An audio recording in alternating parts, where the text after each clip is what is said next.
चलिए ब्रेक के बाद चलते हैं मध्य प्रदेश। पब्लिक इंटरेस्ट में हमने गुना के स्कूल की बदहाली की खबर आपको दिखाई थी। ये मुद्दा उठाया था, ये हमारा फर्ज था, लेकिन भिडरा गांव के प्राथमिक स्कूल के अच्छे दिन किसकी वजह से आए, वो किरदार कौन है, ये भी हम आपको मिलवाएंगे। लेकिन सबसे बड़ी बात यह है कि आखिरकार था क्या स्कूल में। हम आपको स्कूल की पुरानी और ताजी दोनों तस्वीरें दिखाएंगे।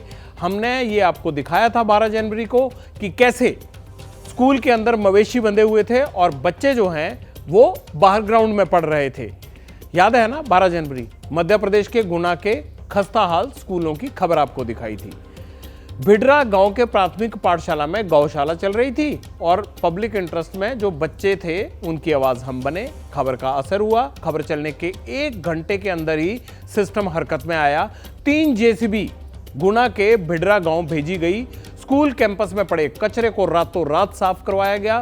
पूरे स्कूल को व्हाइट वॉश करवाया गया। अब स्कूल शानदार क्लासेस में बदलकर वहां पढ़ाई चल रही है। खबर चलने से पहले ये स्कूल कैसा था, मैं आपको तस्वीरें दिखाता हूं। पहली तस्वीर 12 जनवरी की है और हालात देखिए स्कूल के। स्कूल के ग्राउंड में गाय भैंस का कब्जा है, जगह जगह जानवर बैठे हुए हैं, हर तरफ गंदगी का अंबार लगा है। और दूसरी तस्वीर आज की है। क्लासरूम में बच्चे पढ़ रहे हैं, बाहर सफाई हो चुकी है, जो गंदगी थी वो साफ हो चुकी है। पूरे स्कूल का कायाकल्प कर दिया गया है। तो इस संबंध में तत्काल मौके पर पुलिस फोर्स को राजस्व विभाग की टीम के साथ भेजा गया, तो जिनके द्वारा तत्काल स्कूल की पूरी साफ सफाई करवा दी गई है और पूरा अतिक्रमण वहाँ से हट गया है और स्कूल पूरे व्यवस्थित हो चुका है और अभी वर्तमान में सुचारू रूप से चल रहा है। हमने गुना के स्कूलों का मुद्दा उठाया, वहाँ की गंदगी दिखाई, चलो ये हमारा फर्ज था। लेकिन भिडरा गांव के प्राथमिक पाठशाला के अच्छे दिन किसकी वजह से आए, वो किरदार कौन है जिसने खबर को गंभीरता से लिया और बिगड़े सिस्टम पर रातों रात एक्शन भी लिया।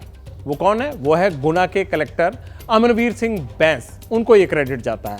अमनवीर 2013 बैच के आईएएस अफसर हैं और मध्य प्रदेश के पूर्व मुख्य सचिव इकबाल सिंह के बेटे हैं। गुना से पहले अमनवीर बैंस बैतूल के कलेक्टर थे।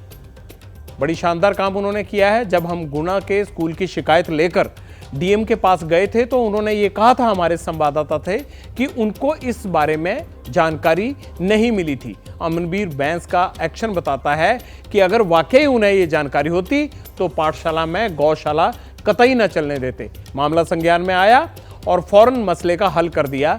ऐसे अफसरों पर हमें नाज है। ऐसे अफसर हमें हर जिले में चाहिए। सिस्टम तभी सुधरेगा अगर ऐसे अफसर खड़े होकर समस्या का समाधान करने लगेंगे। वैसे पब्लिक इंटरेस्ट में समस्या बताने के लिए तो हम हैं, लेकिन अमनवीर जैसे अफसर हर जिले में खड़े हो जाएं, उसको ठीक कर दें, तो लोगों को काफी राहत मिलेगी।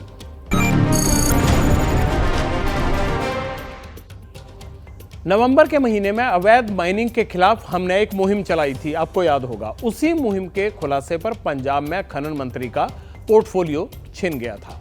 दरअसल पंजाब के रोपड़ में एनफोर्समेंट डायरेक्टरेट यानी ईडी ने ड्रग स्मगलर जगदीश बोला की जमीन जब्त की थी और खनन माफिया ने इसी जमीन को कई फुट तक खोद डाला, रेत वहां से निकाल ली।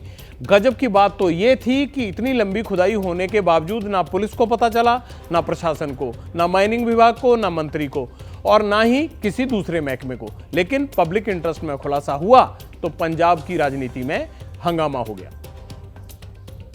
देखो, माइनिंग मैं नहीं कहता पहले बड़ा इशू नहीं था, लेकिन जब ये सरकार इलेक्ट होनी थी, इन्होंने कहा था कि हम तो कम से कम 20,000 करोड़ रुपया, मेरा ख्याल है कि पिछले 1.25 साल में शायद 100 करोड़ के आसपास ही आया होगा। इल्लीगल माइनिंग जो है वो खत्म होने का नाम ही नहीं ले रही और यहाँ तक कि हाई कोर्ट ने कोर्ट कमीशन जो लगाया है कि जो नेक्स्ट डेट से पहले पूरी असेसमेंट करके रिपोर्ट देगा।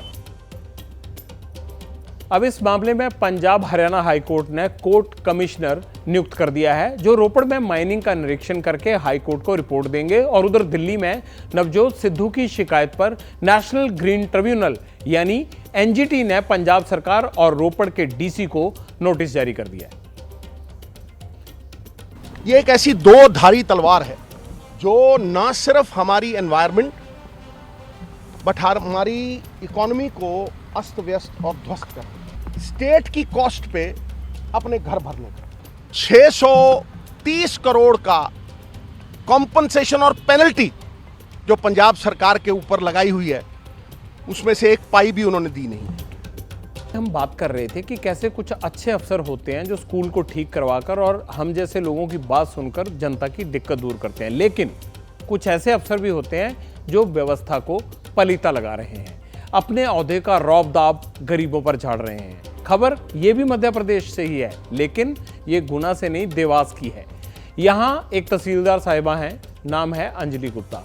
मैडम पर किसानों को हड़काने का इल्जाम लगा है। उनकी हरकत का वीडियो वायरल भी हो रहा है। मामला देवास के सोनकच्छ तहसील के गांव कुमारिया का है।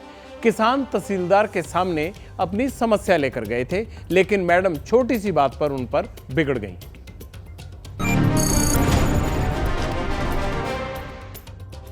चलिए अफसरों से निकलकर अब चलते हैं पब्लिक कमेंट्स पर। आपने क्या कुछ लिखा है हमारी खबरों पर, कल की दिखाते हैं। संजीव लिखते हैं, यही अच्छा काम किया केजरीवाल ने कि दिल्ली में उसने सरकारी स्कूल को सर्वश्रेष्ठ बना दिया। ये मध्य प्रदेश के स्कूलों को लेकर कमेंट किया संजीव।